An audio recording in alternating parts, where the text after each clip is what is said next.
Special thanks to Horizon Therapeutics for sponsoring today's Special Fathers Network Dad to Dad podcast. Working tirelessly to research, develop, and bring forward medicines for people living with rare and rheumatic diseases. Discover more about Horizon Therapeutics' mission at horizontherapeutics.com. Don't be afraid to approach someone and offer help if you can. When you look at a child, let's say, you're traveling and you look at a child having a temper tantrum, if you want to call it, and you can see on their parents' faces how uncomfortable they are. If you just look at them and you give them a genuine smile, that goes a long way. To just say that, I get it. I understand. It's okay. We'll get through this. Be better human beings. That's our guest this week, Taruj Ali, a physician, a pulmonologist, and a father of 3, including Daanish, age 20, who has severe autism and is nonverbal. We'll hear the Ali family story and how they've worked together to help Daanish live a happy and satisfying life. That's all in this Special Fathers Network Dad to Dad podcast. Say hello to David Hirsch.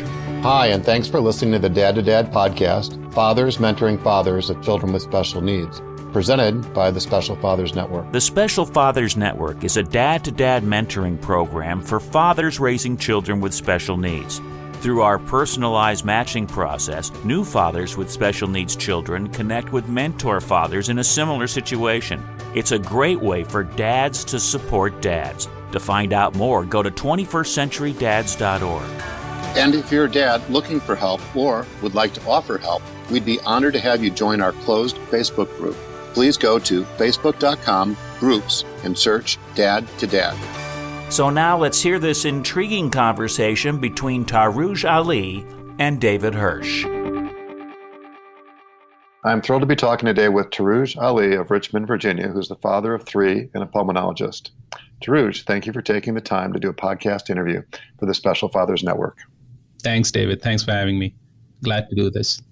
You and your wife, Dilshad, have been married for 21 years and are the proud parents of 3 children, Hansa, 13, Amal, 17, and Daanish, 20, who has severe autism and is nonverbal. Let's start with some background. Where did you grow up? Tell me something about your family. Hey, David. Thanks again for having me. So I was born in India, in a city called Hyderabad, which is south central India. I actually spent quite large part of my childhood in the Middle East, in Abu Dhabi to be specific, in the United Arab Emirates, where my dad was working as an architect. So my schooling, right from elementary school up to high school was actually in Abu Dhabi. And then I came back to India, to Hyderabad, to do my higher secondary education, 11th and 12th grade, and then went to medical school in Hyderabad. So that's where I'm from. And I've been in the U.S. since 1999. Okay. And did I remember that you have a couple of younger siblings?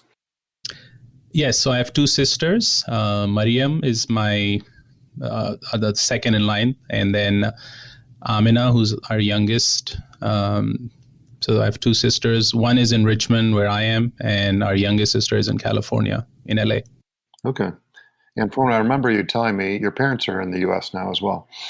Yes, they're now in the U.S. They immigrated to the U.S. I think it's been a good part of 10 years or maybe longer.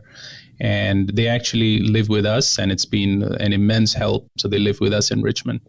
Excellent. What did your dad do for a living? So my dad was an architect, and he went to his architecture school in Hyderabad in India, and then he moved to United Arab Emirates, to Abu Dhabi. So back then, in late 70s, early 80s, there was a big boom in the Middle East, especially in Abu Dhabi and Dubai, with all the oil exploration and the oil money. There was a lot of construction happening. The whole structure of that country was changing. And my dad, being an architect, found a good opportunity in Abu Dhabi, and he lived there, from the late 70s up until early 90s. So it's sort of interesting. You were born in India.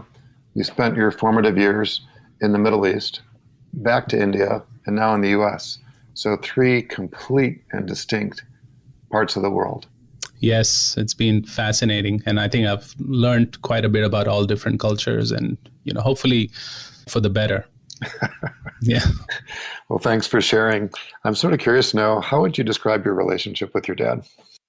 My dad is just an awesome individual. He's such a role model for me, and he was always there for us, very loving, very caring, and he was very hands-on, which I remember. He was a big part of our childhood. He loved us, he adored us, and made sure everything was there for us when we needed. So I have a very loving relationship, and he's very loving towards his grandchildren. He loves babies. And he's very hands-on with them.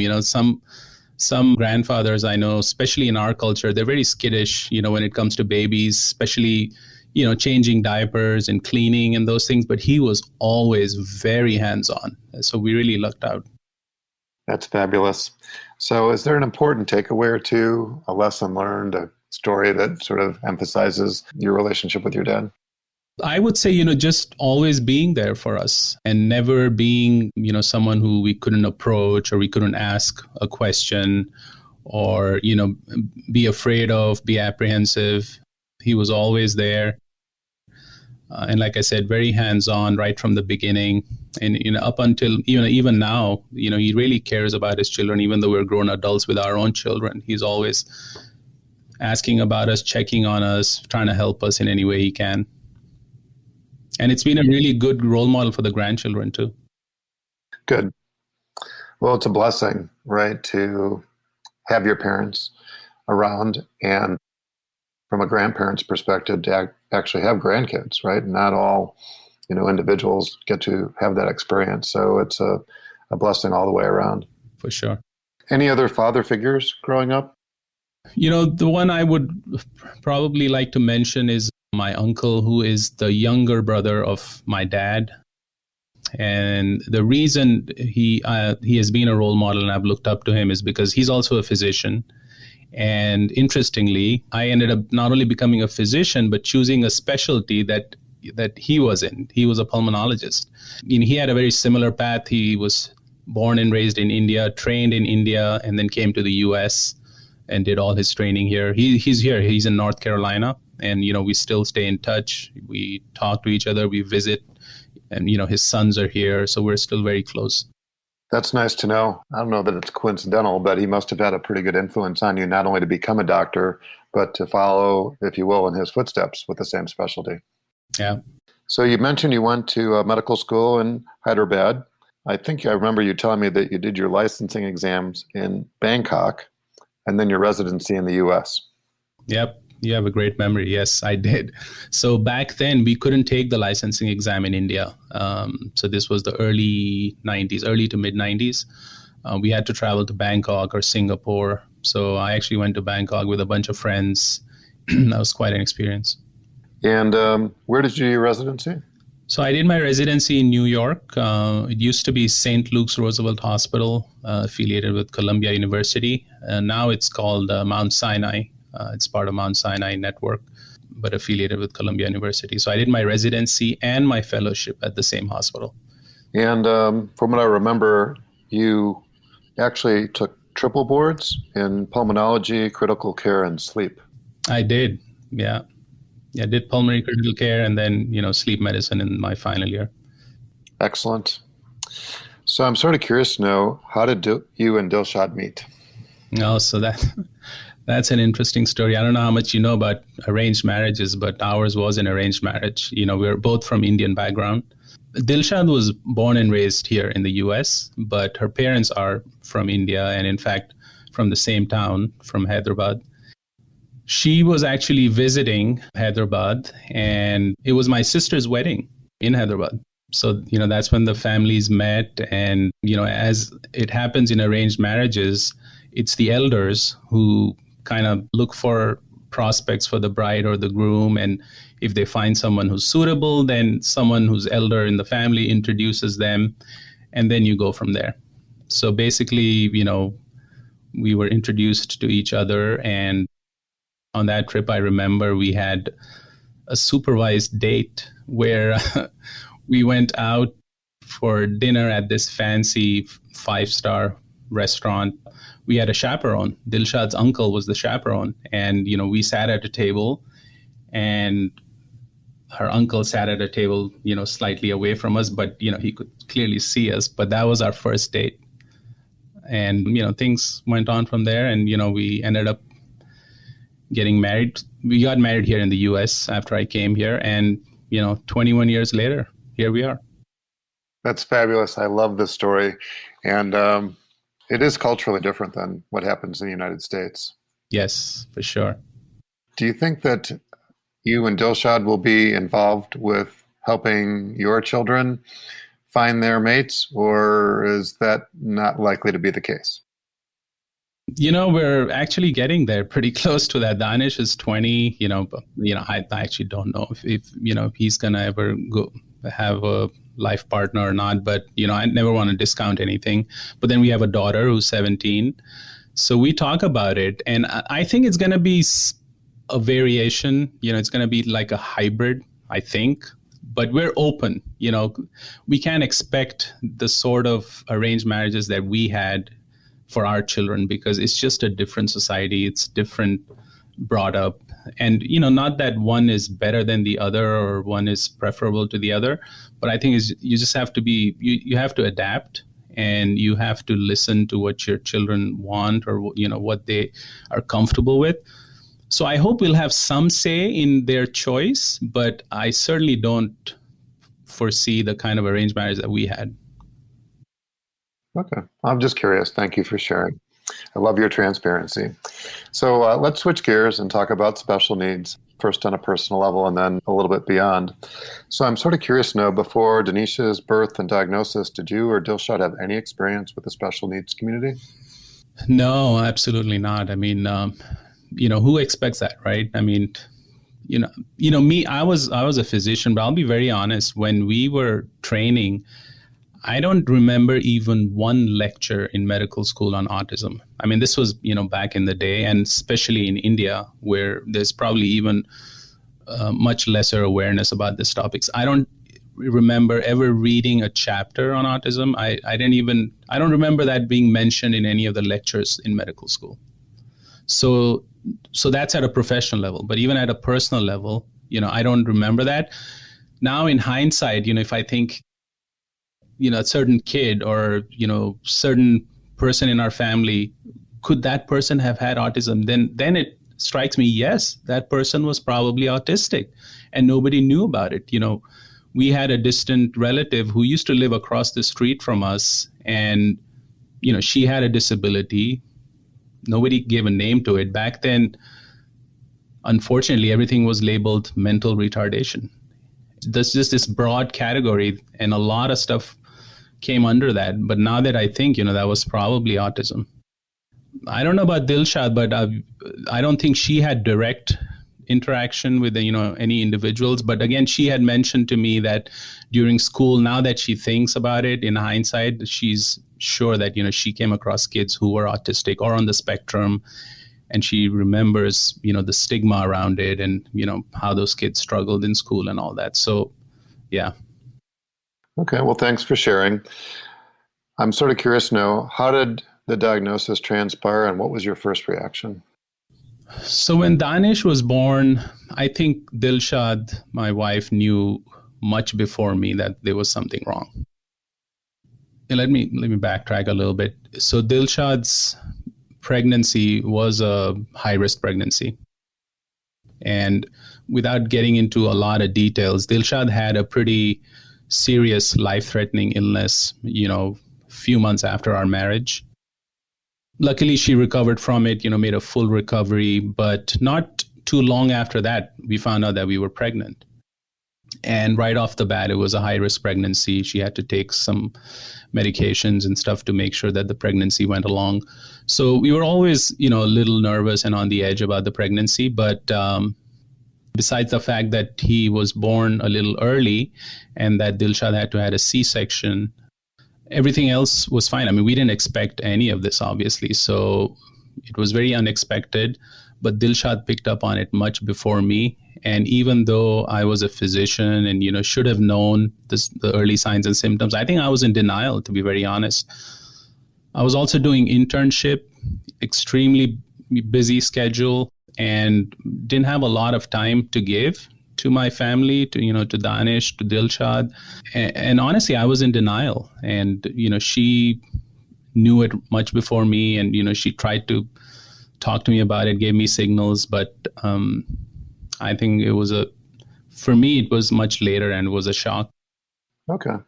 It was your first child, so it's not like you've got a point of reference, a personal point of reference, like an older sibling. When a second or a third is born, they're not keeping up, with their brother or sister or comparing them at the same age. So I'm not trying to give you a pass, but it's not uncommon for one of the parents, either the mom or the dad, not to be, right on the same page, right?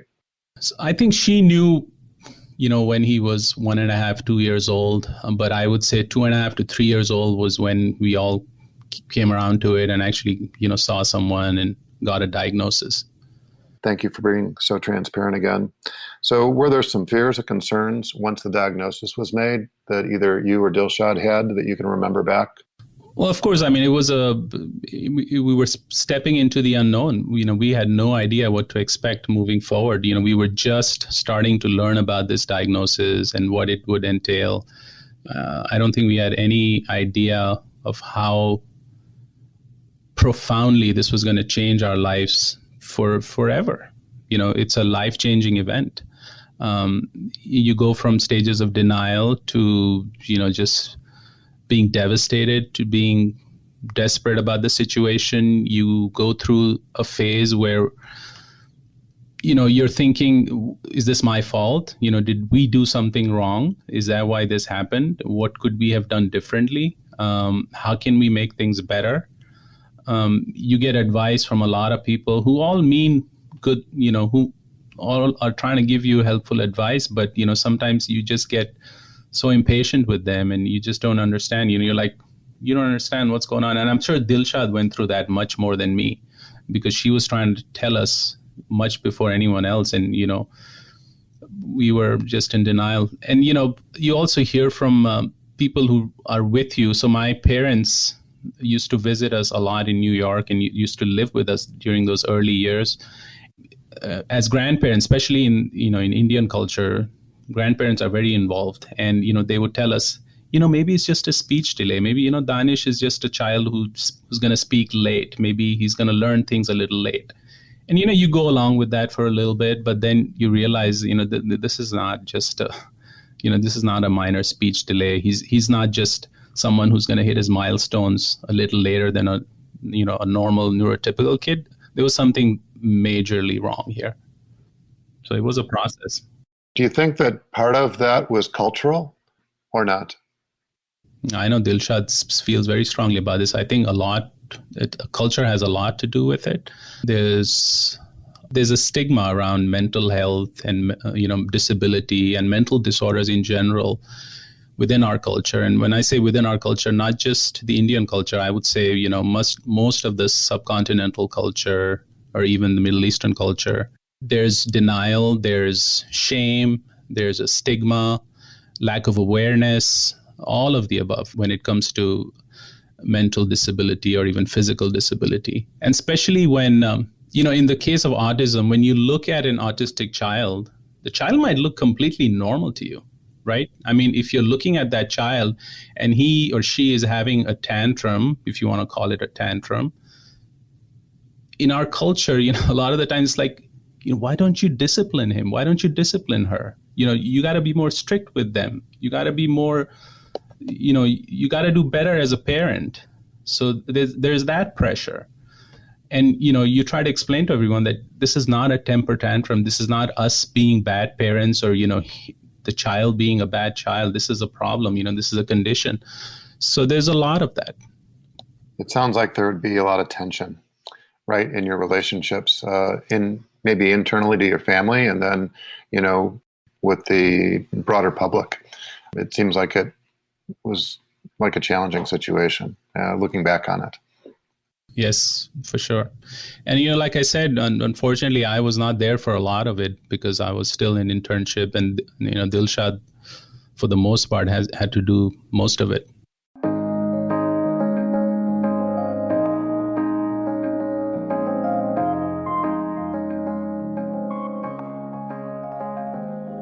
So was there any meaningful advice that you got early on that helped put you on the right path? I think it was a lot of, of course, our parents, both my parents and Dilshad's parents, were always there for us. A lot of support. They were the rocks, always there for us.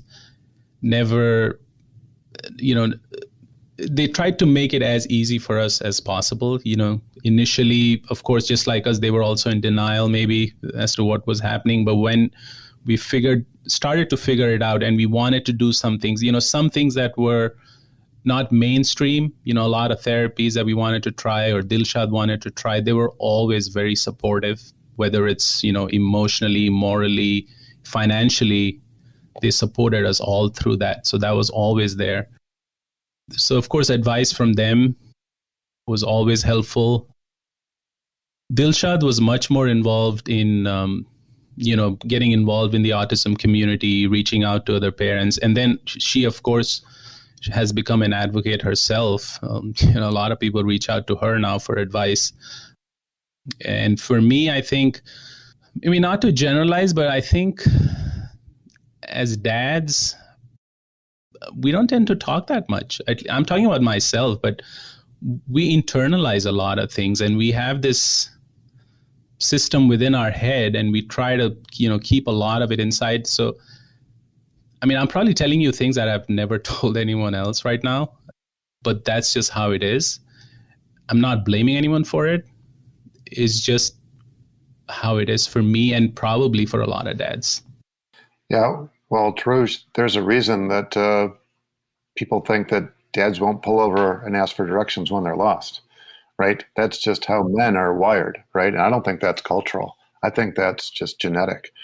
Most men from wherever, the US or India or wherever, are wired to be strong, resilient, and, you want to figure things out on your own, right? And, thank God for GPS. That's what I often say. That's probably preserved a lot of relationships over the years. But if you really just take a step back and put into perspective what you were saying about it being in your head, right? What comes to mind is that that's how men think about things. That's how we approach problem solving. And in certain respects, it's really important, right? That, we stay focused and, we apply ourselves and we, get the ball down the field, if you will. But we're just talking about some simple things like, how do I get from point A to point B? And if you take that same problem solving approach and you apply it to something more consequential, like raising a child or raising a child with special needs, and to think you're going to figure it out on your own, you're going to be sorely disappointed, right? You're not going to get the results that you anticipate or that your child deserves. So sharing your story like we are today, hopefully, provides an opening and some enlightenment to some other dads, perhaps much younger dads who might be struggling with some of these same issues, to say, hey, there's no reason to figure it out on your own, right? It's not a sign of weakness, right, to ask for help or to want to be engaged with individuals that have already been there and done that, right? In fact, it's enlightened, right? You're smarter, right? You can, engage at a much earlier point in time. And we all know, with the science now, that, the earlier you engage and the earlier there are therapies, whether it's physical therapy or speech therapy or occupational therapy or fill in the blank, that your child's just going to start, to make those advancements at an earlier age so that you're going to get more positive results. So again, thank you for your transparency and just being so open about things. So at the risk of focusing on the negative, I'm wondering what some of the bigger challenges there have been for you and Dilshad. Well, I think, going from the early stages when we figured out what was wrong with Daanish, you go through a phase where you're actually having a lot of friction in your relationship too, right? Because like I said, Dilshad knew before me that something was wrong and she was on it and she wanted to do X, Y, and Z. and I was not on board initially. A lot of things that were not mainstream. Again, being a person with a medical background, with a medical degree, I questioned a lot of those things. I was like, where's the data? Where's the proof that this works? ABA was a new thing back then, right? I remember Dilshad used to take Daanish to this clinic called Carbone Clinic out of New York City. And she used to drive there. She used to put our young daughter in the back seat and, and drive out of New York to this clinic, Carbone Clinic, about 40 minutes outside the city. And they used to do ABA therapy, which was still a new thing, talking about heavy metals poisoning and, mercury and stuff like that. And doing chelation therapy and those things, all of those things which are now, more accepted were new back then. So there was a lot of friction, related to that. We had very little time for each other. Me being busy with my internship and residency, and Dilshad being a full-time mom, with Daanish, taking care of all the stuff at home, and then, all of his therapy. He started going to school when he was 2.5, 3 years old, preschool. So that was a very difficult phase, trying to figure things out and just trying to figure things out for ourselves within our relationship. We, arranged marriage, right? We didn't really know each other before we got married, and we were still trying to learn about each other when we had Daanish. And now we had a child who's autistic, who needed all our attention, and we're still trying to figure each other out. And that comes into the mix. So those were tough years. And, I tell Dilshad that, people always say, it'll be so nice to be young again and, do this. And then I'm like, heck no, I'm not going back to that stage. We went through hell to get to this stage where I think we've finally figured things out. I think we know what we're doing now. So, yeah, it's tough. Well, thanks for your transparency. Was there a turning point when you look back and say, can't connect the dots looking forward, but sometimes you can go back and look and say, oh, this is when we turn the corner? Was there anything like that? Well, not really turn the corner, but I can tell you when it hit me. So like I said, Dilshad knew, before me, but when it hit me, I remember distinctly. We were at a Chuck E. Cheese and Daanish was in one of those mazes, where you go up into this slide and, you're going up there. So he went up this maze and he backed himself into this corner of this maze. And all he had to do was turn around and go the other way. And he just could not figure it out. He was stuck there and he was looking down at me. I mean, I'm looking up at him. I can't go up because I'm too big to get up there. And a simple thing, just Daanish, turn around and go the other way. And I just could not get through. And that's when it hit me. This is something much bigger than what I ever imagined. And this is going to be with us for the rest of our lives. And, I'm sure Dilshad must be like, what have I been telling you all these years? It took you this long, but it really did. And I still tell her, you knew it much before me. But that was the moment that I knew something was drastically wrong. And of course, we had the diagnosis and everything. We had a really tough period when Daanish went through puberty. And, without getting into a lot of details, a lot of self-injury, aggression, mood swings. I remember a phase when we were very close to considering putting him in a hospital so that they could figure out what was wrong, the medication and all that. And I remember me visiting that hospital in Virginia, and I went there by myself. Dilshad couldn't even come around to, taking her over there because we never thought it would come to that. So I visited the hospital. I saw some of the children. And I remember I'm sorry. I went back to the car and I was crying. So, I was wondering, how did we get to this point that we're having to consider, this drastic step for our son? And, it's not that I hadn't seen these things. I was a physician. I had seen bad stuff. But when it's your child and, you see the struggles that those kids were going through, and, they had a lot of those kids had, marks of self-injury. Their face had, blisters and ulcers on their face from scratching or hitting themselves, bruises all over their body. And, at that point I decided, this is not going to happen. We cannot put Daanish in this business. Nothing against the people who are there or against the kids who are there. I'm sure they were there for a reason, but we just could not get around to that. So we went through that horrible phase, a lot of tension at home, a lot of tension around Daanish and with the other kids who also needed our attention. But I think after that, after he went through puberty and we kind of figured things out, we saw another doctor. This was someone in New Jersey who we did virtual visits with. And then that was when we figured out this entity called PANDAS, which is a pediatric autoimmune neurologic disease, which a lot of autistic kids have.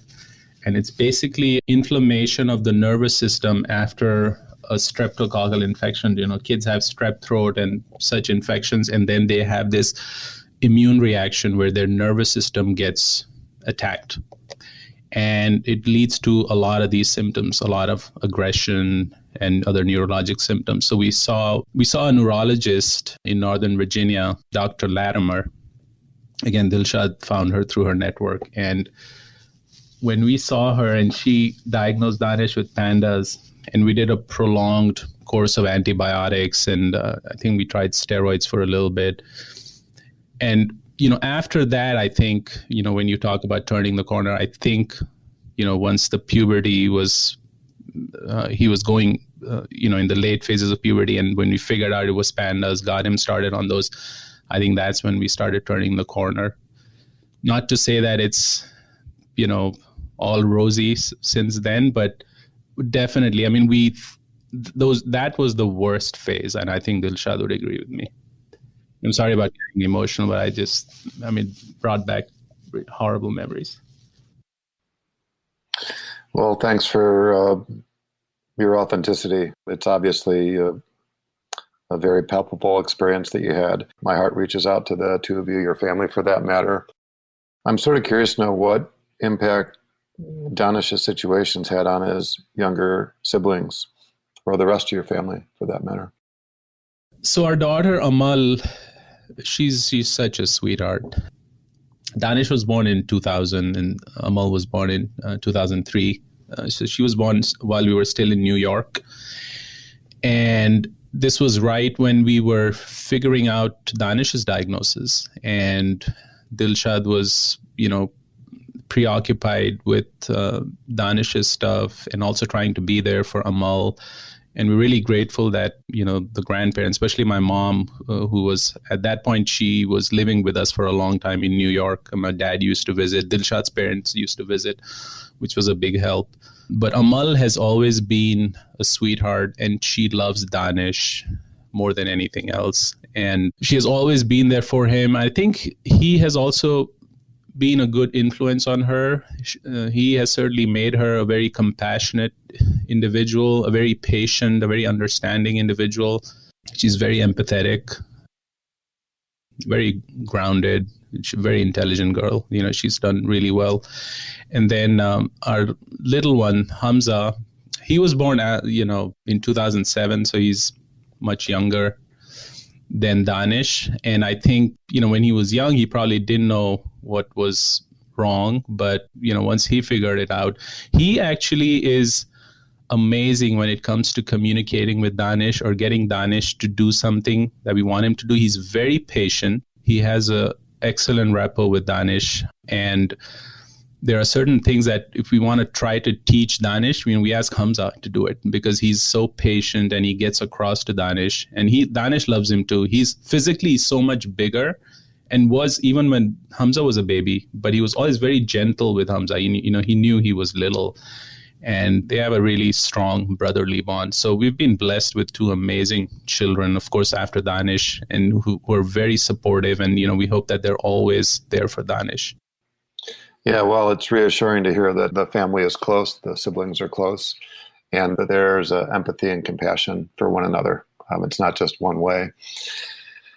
So I'm thinking about supporting organizations, and I'm wondering if there are organizations that you can identify either for Daanish's benefit directly or for your family's benefit that are worth giving attribution to. So, we're in Richmond, Virginia, and I think one of the organizations has been the Autism Society of Central Virginia, especially the Richmond chapter, which has been very supportive, and we have supported them. They've supported us, provided us a lot of resources over here. Dilshad has been involved with them, much more than me, but, we participate in all the events that they have every year. And then the school that the private school that Daanish goes to, Faison School in Richmond, has also been exceptional. They're very, well-versed in the autism community, and they've done a really fabulous job. We tried public school for Daanish initially when we moved here, but it didn't work out. So then, we moved him to private Faison School, and it's been a blessing. Great. Thank you for sharing. And I'm wondering what role MUHSEN has played as well. So MUHSEN, my wife is on the board at MUHSEN, and we've been involved with them. And they actually do a great job spreading awareness about disability within the minority Muslim community. And they actually have a certification program for mosques across the U.S.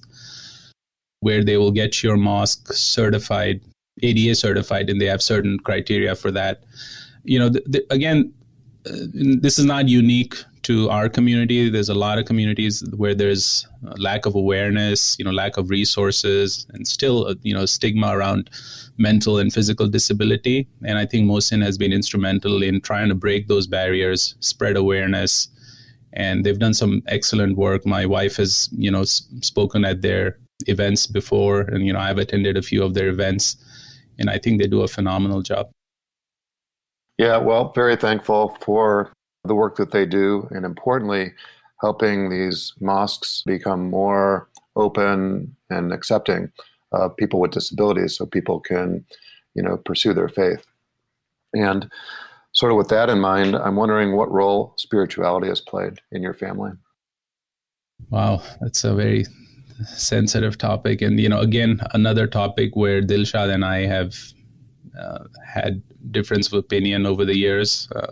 I think we're now at a point where we understand each other. And, to be very honest, I would consider both my side of the family and Dilshad's side of the family to be very religious and spiritual people, both sets of grandparents. And I have struggled, to be very honest, through all this. And went through a phase when you try to question everything, why did this happen to Daanish? What was his fault? Why did it have to be this way? Why did we have to go through this? Why did Daanish have to go through this? Why did God put us through this? And we've had our struggles. I've gone through several phases where I question everything. And I would say, when it comes to faith and spirituality, I think Dilshad has always been much more stronger and steadfast. I had a phase when I was really struggling, and I think I've come around to meet her halfway. I still think she's much stronger in her faith and spirituality. And we went through rough patches where we didn't agree at all on, what I wanted to do or how I wanted to, raise our kids and, talk to them about things and how she wanted to do it. And I'm being honest, we've clashed on this issue, but I think finally we have reached a point where we, on some things we agree to disagree, but on most things we agree. Hopefully we can, show our kids the right way forward. And, we want to be cognizant and tolerant of other points of view, of other cultures and other religions. But I think spirituality has been very important to all of us. And I think it really helps, if you have that in your armor, because this is a lifelong battle that you have, right? You need to have a strong backing to get through this successfully. Yeah, well, thank you again for being open and honest and transparent. If I could paraphrase, you've gone through a bit of a crisis of faith, right, because of the experience. Thank God that you, and I'll include myself in the same boat, have married women who are women of strong faith. And I've heard often that without your faith, you would not be able to do the things that you need to do or that you're able to do, right, without leaning on your faith.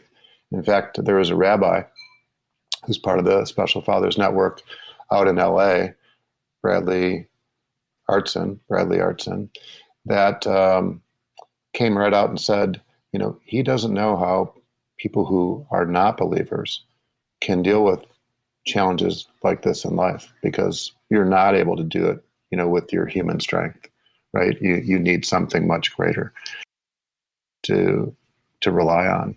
So again, thank you for your honesty and transparency. I'm thinking about advice now, and I'm wondering if there's any takeaways beyond what we've discussed, advice that you can offer another dad, Taruj, who might find himself in a similar situation with a child with a different ability. I think what you mentioned earlier, David, being open about it, not ashamed to ask for help, to seek help early, not trying to internalize everything and trying to figure it out by yourself, because you won't be able to do it. And even if you're able to do it, you're probably going to miss things. There's going to be a delay. So, and now that we have so many resources, I'm just thinking back, back when we were going through this, there wasn't much awareness, even in a place like the US where there is a lot of awareness. So, talk to people, don't be ashamed to seek help. You're not going to figure it out by yourself. And there's nothing wrong in that. It's not a weakness. It's just how it is. This is a life-changing event and you need all the help that you need. So that would be one advice. And then the other thing I would say is don't be afraid to speak up or challenge, if you're in a community or in a culture that has some misgivings or misunderstandings of this whole topic. So be prepared to confront them and challenge them and try to change the narrative. We need to be more inclusive. We need to be more understanding of each other, more tolerant, and everybody is not the same. People are different. We just need to be more welcoming of people who don't look like us or behave like us. Yeah, well, thanks for sharing. To paraphrase, be open, seek help. It's not a weakness. Don't be afraid to speak up, right? You know your child better than anybody else, and you're hearing something or seeing something that doesn't reconcile, you need to advocate, right? That's what I heard you saying. So for our listeners, remember, you need to follow the doctor's orders on this one. So I'm sort of curious to know, why is it that you've agreed to be a mentor father as part of the Special Fathers Network? Well, honestly, when you first approached me, I wasn't sure if I wanted to do it. I wanted to be, open about it. But then I was thinking back as to what was lacking when I was going through the initial phase. I was like, this is what I needed, right? I needed a medium where we could share our thoughts and learn from each other. And why would I not want to do it if it's going to benefit someone, who's in that phase right now? And that made me decide that, I should do this and speak about this, in a larger, broader perspective, but also to speak about it in slightly more not mainstream cultural realm, if you will, because we're still a minority within this country. So things that are within our culture or our community, things that are normal, considered normal within our community might be completely, offbeat for the larger community. So that was another reason I wanted to speak about this from the larger perspective, but then also from a, South Asian minority Muslim perspective, so that more people are comfortable listening about this and talking about it and reaching out to other people for help. Like you mentioned, MUHSEN is doing excellent work in that, in that community. And I'm sure there's other organizations doing it within smaller communities. So we have to build that coalition towards the larger audience. Yeah, well, we're thrilled to have you. Thank you for being part of the group. And I think I've heard it from nearly 500 dads who have said something along the lines of what you just said, which is, I wish there was something like this when I was a younger dad. I didn't know who to turn to. There weren't a lot of people that could relate to what I was going through and how isolating it felt. So let's give a special shout out to Juhi, to her at MUHSEN for contacting us. Yeah, thank you, Juhi. She's a good friend of my wife, Dilshad. So is there anything else you'd like to say before we wrap up? Well, David, I want to thank you for doing this and, for spreading awareness and for getting so many dads involved. Like I said, I wish there was something like this when I was going through this as a young dad, but I'm glad that now there is, and I'm sure a lot of young dads will benefit from this. And, I just want to mention, spread awareness wherever you are, be the best advocates for your kid that you can be. Don't be afraid. And remember that you're not alone. There's a lot of dads out there, and you never know, the person next door could be going through it, but they might be internalizing it and not talking about it. So, and Dilshad and I always talk about this and say, don't be afraid to approach someone and offer help if you can. When you look at a child, let's say, you're traveling and you look at a child having a temper tantrum, if you want to call it, and you can see on their parents' faces how uncomfortable they are. If you just look at them and you give them a genuine smile, that goes a long way. To just say that, I get it, I understand, it's okay, we'll get through this. Be better human beings. Yeah, well, great advice. And just I think people want to be seen. Right? Not be judged or criticized, but they want to be seen. That was a great pearl of wisdom. So if somebody wants to learn more about MUHSEN, the Autism Society of Central Virginia, or contact you for that matter, what would you suggest? Well, I'm sure you can look them up, on their websites. Pertaining to MUHSEN, I would say, if you belong to the Muslim faith and you're part of the Muslim community and you want your mosque to be a more inclusive place, MUHSEN is the place to go. Look them up, reach out to Juhi. Brother Umar Suleiman is involved with MUHSEN. My wife is one of the board members, so find them on the web, reach out to them, get your mosque certified to be inclusive, disability-friendly place. I think it goes a long way. For people to feel welcome in their places of worship, I think goes a long way. And then, of course, Autism Society of Virginia has done a tremendous job for the autism community at large here in Richmond and all through Virginia. So reach out to them for resources. And I'm sure there's similar organizations all across the U.S. We'll be sure to include that information in the show notes, so it'll make it as easy as possible for somebody to follow up. Taruj, thank you for taking the time and many insights. As a reminder, Taruj is just one of the dads who's part of the Special Fathers Network, a mentoring program for fathers raising a child with special needs.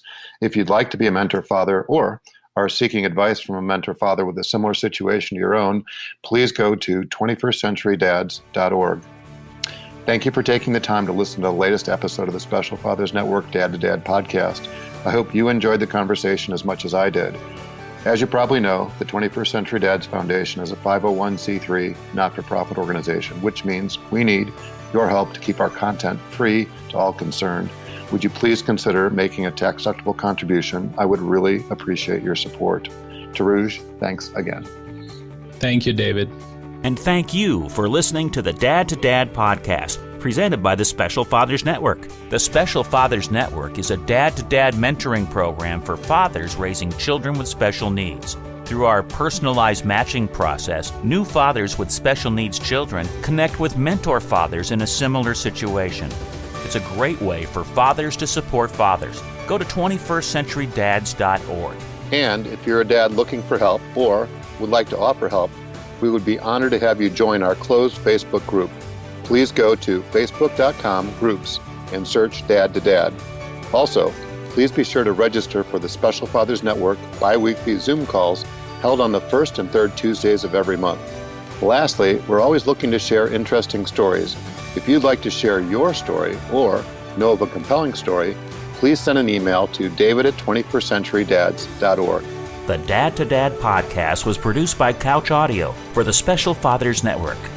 Thanks again to Horizon Therapeutics, who believe that science and compassion must work together to transform lives. That's why they work tirelessly to research, develop, and bring forward medicines for people living with rare and rheumatic diseases. Discover more about Horizon Therapeutics at horizontherapeutics.com.